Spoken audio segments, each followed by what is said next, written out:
Welcome everyone to Whimsy Woven Stories. Here, we explore gripping tales of real-life twists. Join our storytelling community. That worthless piece of trash deserves to lose everything.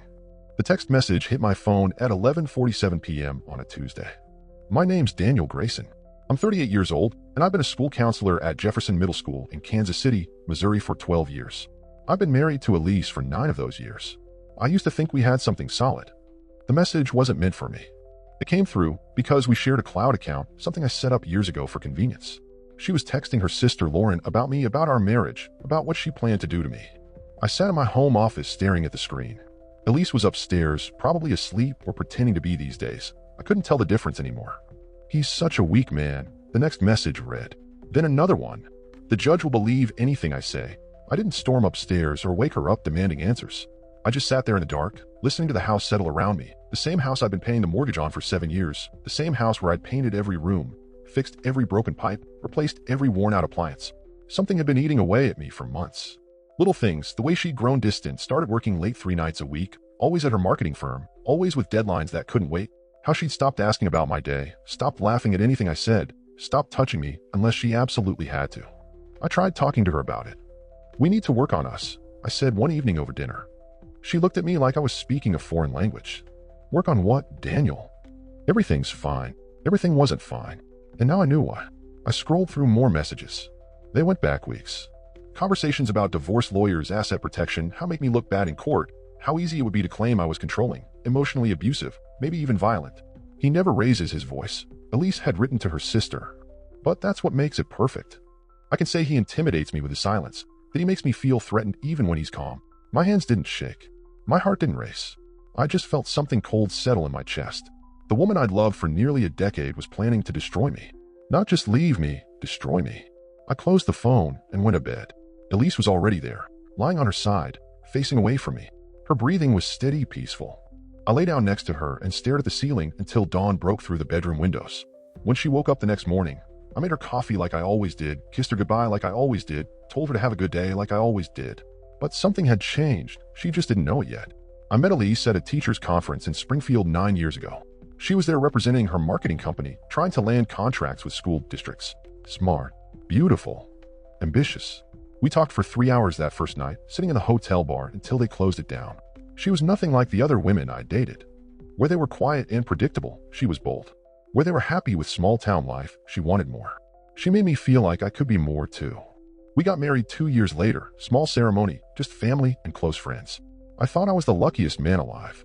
The early years were good. She helped me see possibilities I'd never even considered. Encouraged me to apply for the head counselor position at Jefferson. Pushed me to finish my master's degree. I supported her career moves too. When Nexera Labs offered her a senior marketing position, I celebrated with her. When she wanted to renovate the kitchen, I learned how to install cabinets myself to save money for better appliances. But somewhere along the way, my support stopped being enough. The promotions I got weren't impressive enough. The money I made wasn't substantial enough. The life we built together wasn't exciting enough. You're comfortable being mediocre, she said during one of our last real conversations 6 months ago. That's your problem, Daniel. You don't want anything badly enough to fight for it. I tried to explain that I was content. That helping kids navigate their problems, making a difference in their lives, that mattered to me. That coming home to her every night, building something stable together, that was what I wanted to fight for. She just looked at me with something close to disgust. You sound like an old man, Daniel. We're not even 40 yet. The warning signs had been there for months. Phone calls that ended the moment I walked into the room. Weekend trips to visit her sister that I somehow wasn't invited to. New clothes, new perfume, a new attitude. I need space to figure things out, she told me back in February. We were sitting at the kitchen table after dinner. Maybe we should consider a trial separation, she said. I asked her to try counseling first. She agreed, but only showed up to 2 sessions and spent both of them blaming me for everything. How I didn't understand her needs, how I never listened, how I made her feel trapped. The counselor, Patricia Hoffman, looked at me after Elise stormed out of the second session and said carefully, sometimes one person decides they're done long before they tell their partner. Now, reading those texts, I understood exactly what Patricia meant. Elise had been trying to fix our marriage. She'd been building a case against me. And I'd unknowingly handed her 9 years worth of ammunition. I spent the next 3 days reading every message in that thread, dozens of them, going back 2 months. Elise and her sister had planned everything. The divorce lawyer she'd already consulted. The financial advisor who helped her move money into accounts I didn't know about. the domestic violence counselor she'd spoken with to learn her options, even the friend who'd agreed to testify that she'd seen bruises on Elise's arms, bruises that never existed. The key is to make him look controlling without making it obvious, she wrote. Like how he always insists on handling the bills, how he gets quiet when I want to go out with friends, how he never wants me working late or traveling for business. Everything I'd done out of love or responsibility, she twisted into proof of abuse. Taking care of our finances because I'm better with numbers became financial control. Being disappointed when she canceled plans became emotional manipulation. Wanting to spend time together became possessiveness. The worst part was reading how confident she was, how sure no one would question her story. Daniel's reputation will work in my favor, she told Lauren. Everyone thinks he's this gentle, caring guy. So when I say he's been psychologically abusing me in private, it'll be shocking. People love a good scandal, especially when it involves someone they thought they knew. She was right about one thing. People did think they knew me. 12 years working with troubled kids, helping families through crises, being the calm voice in chaotic situations. I built my career on being trustworthy, reliable, safe. She planned to use that against me. I didn't confront her. Didn't print out the messages and wave them in her face. Didn't call her sister and tell her what I thought of their plan. Instead, I did something I'd never done before in my life. I got strategic. Friday evening, I drove to 3 different electronic stores around Kansas City and paid cash for a security system. Nothing fancy, nothing hidden, just cameras covering the main areas of our house: living room, kitchen, hallway, my home office. Missouri's one-party consent law meant I could record conversations in my own home without telling anyone else. I installed them over the weekend while Elise was at her sister's place. When she got back, I told her I'd been thinking about home security after some recent break-ins in the neighborhood. She barely looked up from her phone. "Whatever makes you feel better, Daniel," she said. If she'd been paying attention, she might have noticed something different about me, calmer, somehow more focused. For the first time in months, I wasn't wandering around wondering what was wrong with our marriage. I knew exactly what was wrong with it, and now I was going to prove it. The cameras started recording Monday morning. By Wednesday, I had everything I needed, but I kept them running for 3 more weeks, just to be thorough. Some fights are worth having. This one was worth winning. The footage was better than I hoped, worse than I feared. Elise spent Tuesday afternoon in our living room rehearsing her story, actually practicing it like lines in a play. Standing in front of the mirror above our fireplace, she tried out different expressions of fear and sadness. "He never hit me," she said to her reflection. But the way he looked at me when he was angry, it was terrifying. She ran through that line 3 different ways, adjusting her voice each time. Sometimes I felt like he wanted to hurt me, but was holding himself back. She rehearsed for over an hour, talking about how I controlled what she wore, where she went, who she talked to. None of it was true. I never told her what to wear, never questioned her friendships. The only time I ever asked about her whereabouts was when she didn't come home until 2 a.m., and I'd been worried. But listening to her practice these lies, she almost had me convinced. The tremor in her voice when she described feeling unsafe in my own home. The way she paused and looked away when talking about my unpredictable moods. She was good at this. Really good. Thursday, Elise had Lauren over for what the cameras caught as a strategy session. They sat at my kitchen table, the one I'd refinished myself 2 summers ago, and went over her story piece by piece. "You need to be more specific about the financial abuse," Lauren said. "Saying he controls the money isn't enough. You need examples." "Okay," Elise replied. "What if I say he won't let me have my own credit cards, that I have to ask permission for purchases over $50? I had all the credit card statements in my office." Elise had charged $8,000 in the last 3 months alone, mostly on clothes and dinners I didn't know about. "Perfect," Lauren nodded. "What about the emotional stuff?" The counselor said judges respond to that. I can say he gives me the silent treatment when I disagree with him, that he makes me feel like I'm walking on eggshells. Oh, and the thing about him monitoring my phone. I never looked at her phone, never asked to. The only reason I'd seen those messages was because of a shared cloud account she'd forgotten about. "This is going to work," Lauren said, reaching across to squeeze Elise's hand. "By the time you're done, he won't know what hit him." They actually laughed. Right there in the kitchen where I'd made her breakfast every morning for 7 years, planning how to destroy my reputation and my life. The worst part came Friday night. Elise was on the phone with a man whose voice I didn't recognize. She was pacing in the living room, back and forth in front of the couch we'd picked out together. "No, he doesn't suspect anything," she said. "He's too trusting, too naive. He actually thinks we can work things out." The man said something I couldn't quite catch. "Trust me, after this divorce, I'll have enough to start over wherever I want. And he'll be so damaged professionally, he'll be lucky to keep his job. Who's going to trust a school counselor who abuses his wife?" My hands clenched into fists as I watched the footage later that night. She wasn't just planning to leave me. She was planning to make sure I lost everything. My reputation, my career, my ability to help the kids who depended on me. "I know exactly what buttons to push," she continued. "I've been watching him for years. He thinks his calm, reasonable act makes him look good, but I can spit to make him look controlling, cold, manipulative." After she hung up, she stood in front of the mirror again, this time practicing crying, actually practicing it, working up tears and then checking her reflection to see how it looked. I turned off the monitor and sat in my office for an hour, staring at the wall. 9 years of marriage. 9 years believing I knew the woman I'd shared my life with. I'd been living with a stranger who was planning to destroy me for sport. The breakthrough came one Monday morning in March. Elise thought I'd left for work, but I'd forgotten my lesson plans and doubled back. The cameras caught her on the phone with someone new, a woman this time. Attorney Williams' office, the voice said. I've reviewed your initial consultation notes, and I think we have a strong case for spousal support and asset division. Elise was sitting at our kitchen counter, a legal pad spread out in front of her. What about the emotional distress claim? I've been documenting everything like you suggested. Excellent. Now, you mentioned there were no witnesses to the alleged abuse. That could be a challenge. But if you have medical records. I don't have any, Elise said quickly. He was too smart for that. Never left marks. It was all psychological. The attorney was quiet for a moment. In that case, we'll need to rely heavily on your testimony and any supporting evidence of controlling behavior. Text messages, emails, financial records showing restricted access. I watched Elise nod eagerly. I can get all of that, and my sister will testify she's seen how he treats me. Good. Now there's something else we need to discuss. Missouri is a no-fault divorce state, but if we can prove domestic abuse, we can significantly increase your spousal support award. The judge will want to see a pattern of behavior. How do I prove a pattern? Elise asked. Document everything from here forward. Keep a journal of incidents, record dates, times, specific behaviors.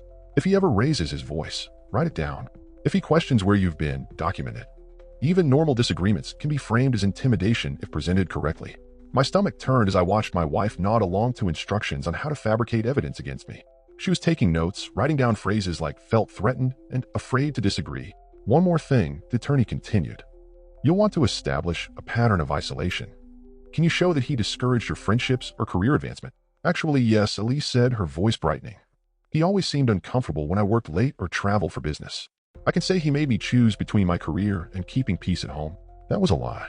I'd supported every promotion, every business trip, every late night she said she needed for work. I've been proud of her success, even when it meant eating dinner alone or spending weekends by myself. Perfect, the attorney said. With proper documentation and testimony, we should be able to secure substantial monthly support. Given his income and the length of your marriage, you're looking at potentially permanent alimony. After she hung up, Elise sat there for 10 minutes writing in what looked like a journal. When she was done, she called Lauren. It's happening, she said when her sister picked up. The attorney thinks I can get permanent alimony, and probably the house too. All I have to do is make him look like a monster. Are you sure you want to go that far? Lauren asked. I mean, Daniel's not actually a bad guy. He's weak, Elise snapped. And weak men deserve what they get.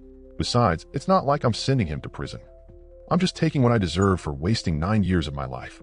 She talked for another hour about her plans, the apartment she'd already picked out downtown, the business she wanted to start with her divorce settlement, the man she'd been seeing, a detail that made my chest tighten with something between pain and rage. When I got home that evening, she was making dinner, smiling, acting like the loving wife she'd never actually been. How was your day? She asked, the same question she'd been asking for 9 years. For the first time, I didn't answer. Honestly fine, I said. Just fine. Two could play that acting game. I called in sick Wednesday morning and drove to Jefferson City to meet with Thomas Grant, a divorce attorney I'd found after some careful research. He specialized in defending clients against false abuse claims, a specialty I never thought I'd need. His office wasn't like those flashy downtown firms. It was a small suite in a converted house with file cabinets lining every wall. Grant himself looked to be about 60, with graying hair and tired eyes that showed he'd seen every kind of human betrayal. Mr. Grayson, he said, shaking my hand. Tell me what's going on. I laid it all out, the text messages, the recorded conversations, 3 weeks of footage showing my wife rehearsing lies and coordinating with her sister to commit perjury. Grant watched several clips in silence. When I finished, he leaned back in his chair and whistled softly. In 30 years of practice, he said, I've never seen anything this thorough. Your wife basically documented her own fraud. Is it enough? I asked. It's more than enough. But we have to be strategic with how we use it. If we reveal everything too soon, she'll claim the recordings were doctored or taken out of context. We wait until she's locked into her story under oath, he explained. Grant walked me through the process. Elise would file for divorce and probably request an emergency hearing for temporary support, claiming she was afraid to stay in the house. She'd present her evidence of abuse, and her attorney would paint me as a dangerous man hiding his true self for years. Then, Grant said, we don't surprise the court with the recordings as a gotcha moment. We present them as evidence that directly contradicts her sworn testimony. The judge will see she's not just lying, she's been planning this lie for months. I signed a retainer agreement that afternoon. Grant said he'd stay in the background until Elise made her move, then we'd hit back with everything we had. One more thing, he added as I was leaving, Don't change how you act at home. Don't give her any reason to think you know what's coming. Keep acting like you always have. That was harder than it sounded. Going through the motions of a normal marriage while knowing it was all an act. Making small talk over dinner while watching her practice, destroying my reputation. Listening to her complain about work stress while she planned to claim I caused her emotional trauma. The cameras kept rolling. Each day brought new proof. Elise coaching Lauren on her testimony, phone calls with her attorney about how to get the biggest settlement, conversations with friends where she tested out different versions of her story. The thing about Daniel, she told her friend Jessica over coffee on Friday afternoon, is that he's got everyone fooled. People think he's this gentle, caring guy because that's what he shows the world. But at home, he's cold and controlling. Sometimes I feel like he's just waiting for me to give him a reason to really lose it. Jessica looked uncomfortable. I don't know, Elise. I've known Daniel for years. He doesn't seem like that. That's exactly what I'm talking about, Elise interrupted. He wears this mask in public, but behind closed doors, it's different. Trust me. Watching that conversation, I realized something chilling. Elise wasn't just planning to lie in court. She genuinely believed her own lies. Somewhere in her mind, she convinced herself I really was the man she described. That night, she came to bed later than usual. I pretended to be asleep as she settled in beside me. Daniel, she whispered. I didn't respond. I know you're awake, she said softly. We need to talk tomorrow. My blood ran cold.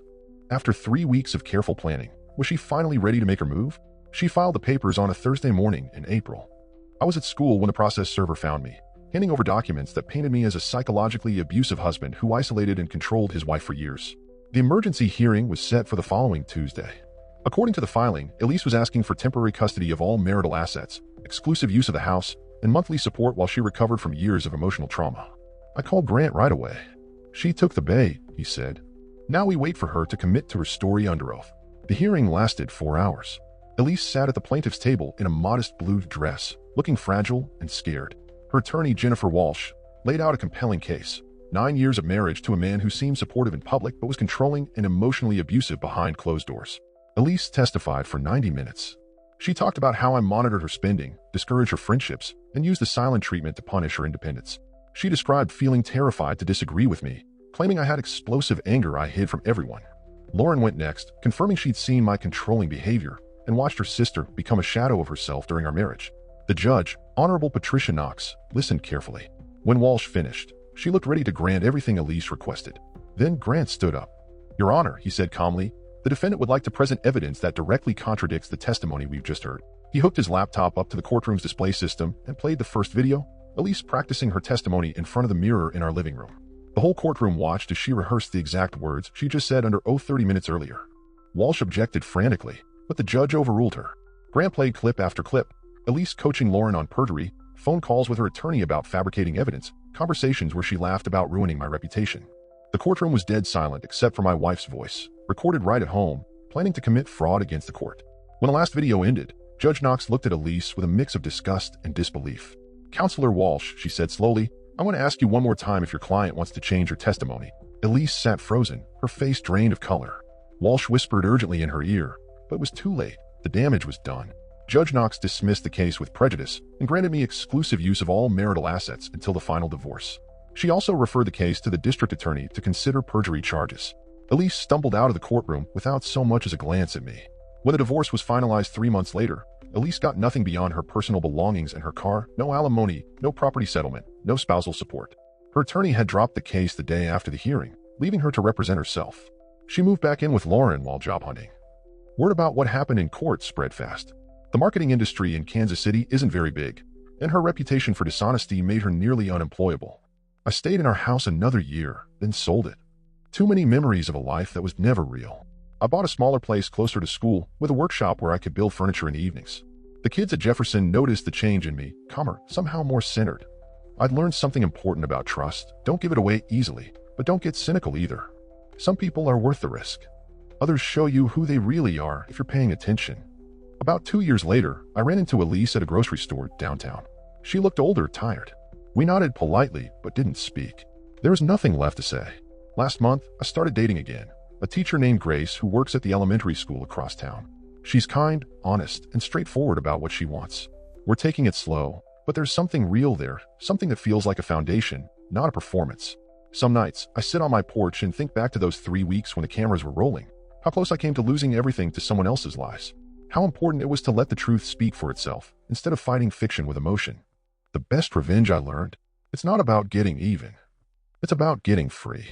Dear listeners, please like and subscribe. Thanks for listening. Share your opinion in comment section and also do like and subscribe to the channel.